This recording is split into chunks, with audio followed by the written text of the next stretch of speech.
Bom,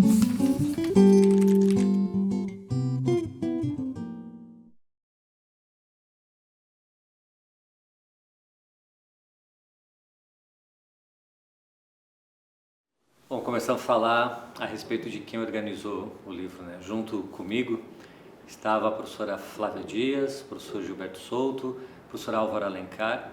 E a origem disso tudo, por que nós 4 organizadores? Porque nós trabalhamos na Pró-Reitoria de Graduação, eu como pró-reitor e os outros 3, cada um em um cargo na Pró-Reitoria, na gestão que foi de 2016 a 2020.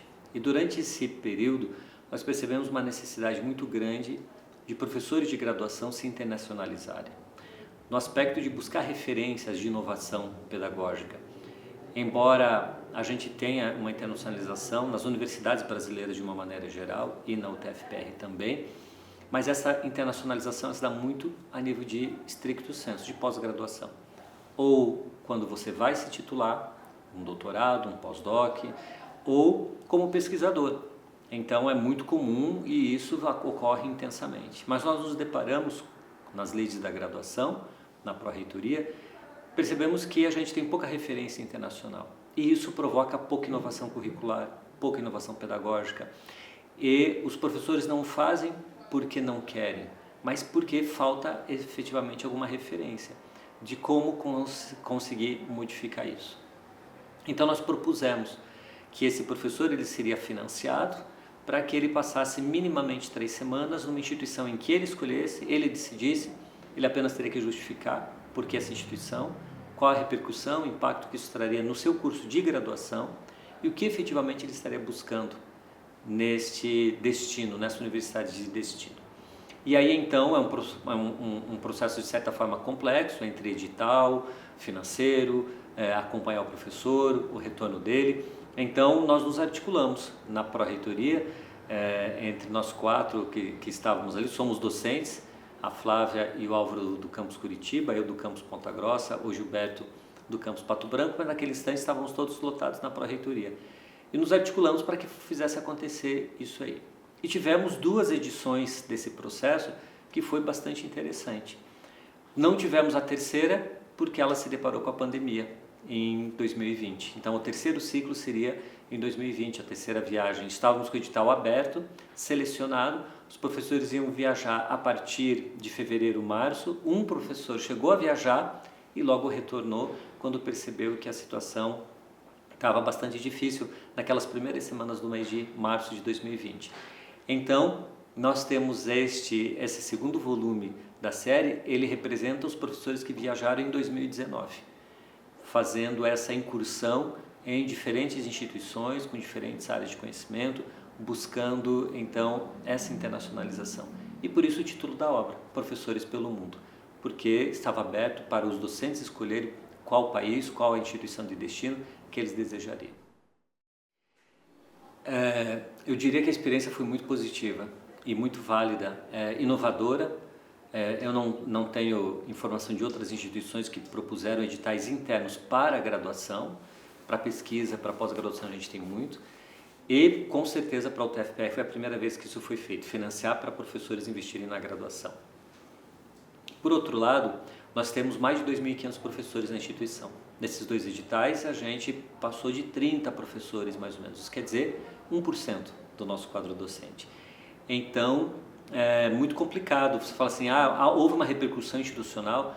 É claro que esse professor ele repercutiria, ou repercutiu, se não na sua disciplina, minimamente, mas também no seu colegiado, no seu curso. Então ele gerou uma certa repercussão nesse entorno, mas é um entorno pequeno de um professor.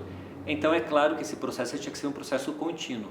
Infelizmente, como eu comentei, ele foi interrompido pela pandemia e não foi retomado. Depois de cessado o período pandêmico, ele não foi retomado. Ele foi deixado de lado por uma questão de decisão da gestão que estava naquele momento pós-pandemia na pró-reitoria de graduação.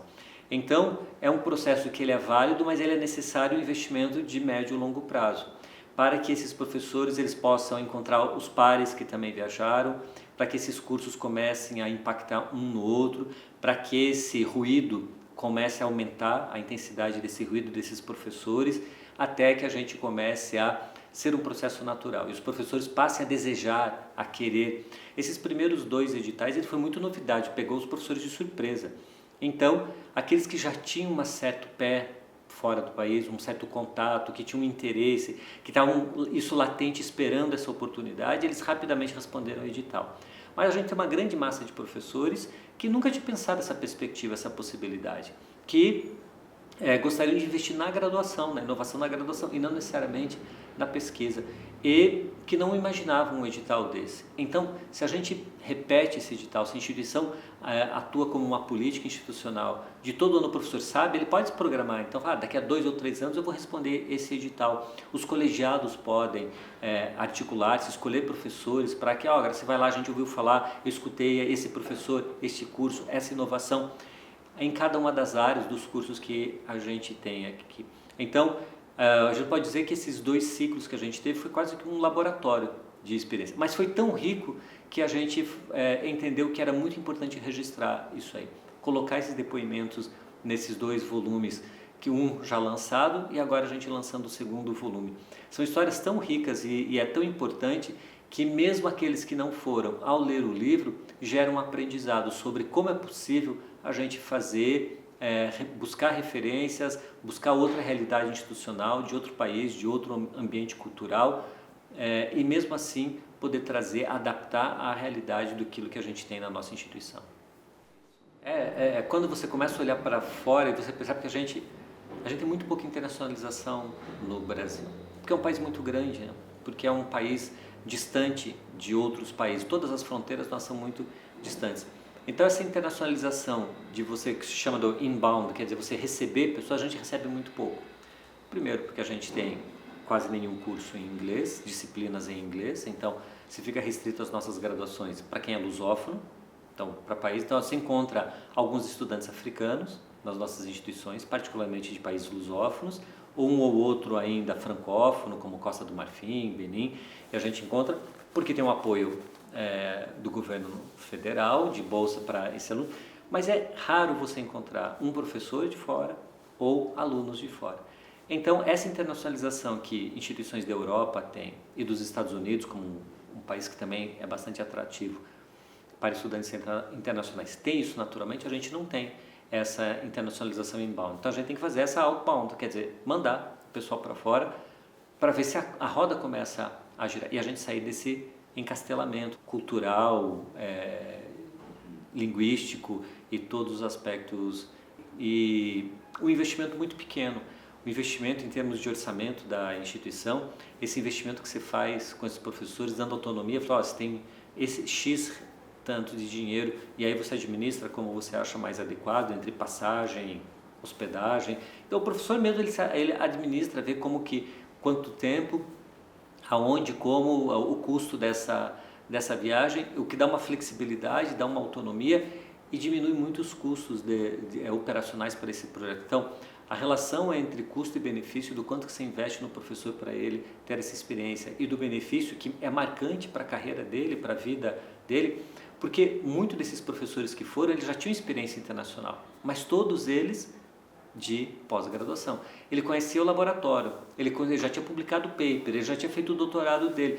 Nenhum deles sabia qual era o currículo de graduação da graduação equivalente ao que ele trabalha no Brasil. Ninguém entrou, nenhum desses professores tinha entrado numa sala de aula de graduação para saber como que é, nem a dinâmica da sala, a estrutura física da sala de aula, que dirá o currículo, a dinâmica de aula, a relação professor-aluno. Então era isso que a gente queria trazer para esse professor, para ele olhar e fazer esse comparativo e provocar-se e provocar os seus pares para essas melhoras que a gente pode fazer, essas inovações que a gente pode trazer para os nossos cursos.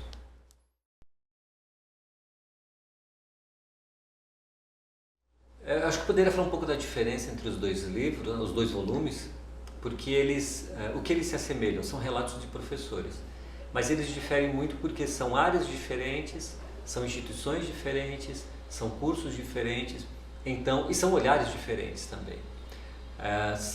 Esses dois grupos de professores, os que escreveram o volume 1 e os que escreveram o volume 2, eles responderam a um edital muito semelhante. Mas a gente vai ver um leque de instituições e de graduações representadas ali muito amplo e muito distinto de um ou de outro livro.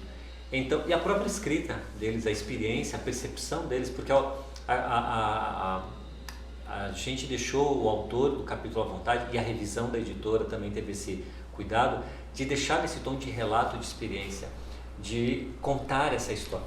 O professor contando a história que ele vivenciou. Não são capítulos técnicos, não são artigos que o professor escreveu. O que gerou até uma certa dificuldade, porque a gente tem muita intimidade com a escrita acadêmica, o docente. E aí, quando ele é convidado a fazer esse relato, a mudar esse estilo, fazer um estilo mais pessoal, mais intimista, mais de descrição, houve uma dificuldade de alguns tentando fazer capítulos de livro acadêmico ou como se estivesse escrevendo um paper, um artigo científico, e aí a gente propôs ele a quebrar, a desarticular essa rigidez do texto para que realmente fosse uma contação de história. Então, são livros de contação de histórias ricas, de professores vivenciando, se deparando, e é interessante que alguns falam sobre o refeitório, outros falam da relação professor-aluno, outros falam do clima, do prédio, da estrutura. Alguns falam comparações que falam assim, mas isso é equivalente ao TEF, e desmistifica isso. Outros superestimam aquilo que encontrou e falam, mas e se fosse assim, assado? E a gente lendo fala assim, não, mas tem semelhança com o Brasil. Então, eles se deparam com coisas semelhantes ou diferentes, perguntando sobre sistemas de entrada, como que é o sistema de entrada, sistemas de avaliação, então problemas de retenção de aluno, de reprovação, em que imaginava-se, muito deles, que era uma exclusividade nossa, e a gente sempre acha que o nosso quintal é o pior de todos, que a nossa grama é pior, a do vizinho sempre é uma grama melhor, e eles se deram conta que não, que as universidades, elas com suas características, é claro, umas mais ou menos estruturadas, mais ou menos financiadas, com dinâmicas e culturas muito próprias para cada espaço institucional, mas elas se assemelham muito mais do que se diferem entre si. E isso é o mais rico que a gente consegue encontrar nesses capítulos, desmistificando e vendo que a gente faz muito coisa boa aqui. E esse é um aspecto muito interessante, de como esses professores começaram a perceber de que a gente não valoriza ou não se dá conta de que há muita coisa interessante, de que há aspectos inovadores, talvez a gente não valorize, talvez a gente não coloque o foco que deveria colocar, mas que existem dessas iniciativas, aqui elas existem sim.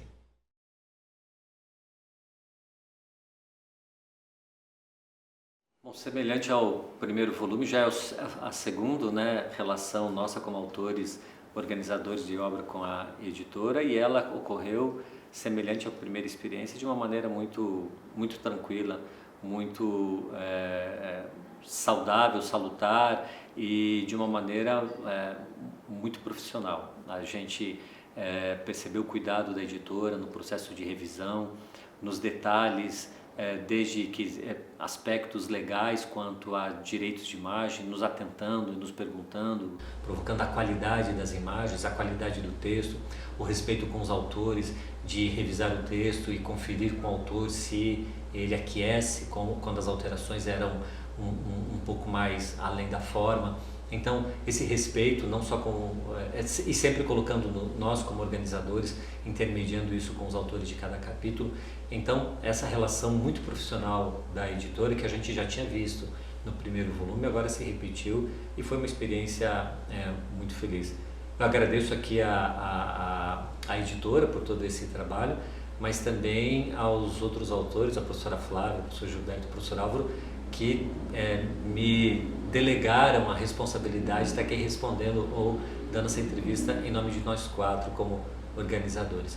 E eu tenho certeza que a fala deles seria muito semelhante sobre como foi positiva e como foi interessante, profissional e respeitosa essa relação com a editora até a gente chegar a produzir esse livro.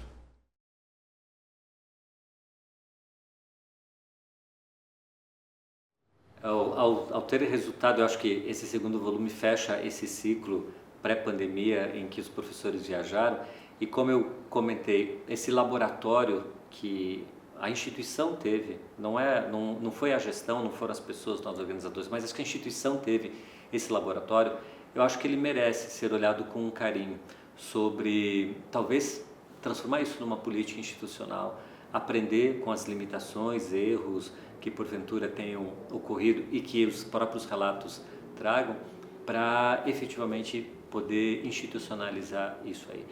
Que seja um pouco mais consentâneo com tudo aquilo que a sociedade vem oferecendo, propondo e demandando para nós.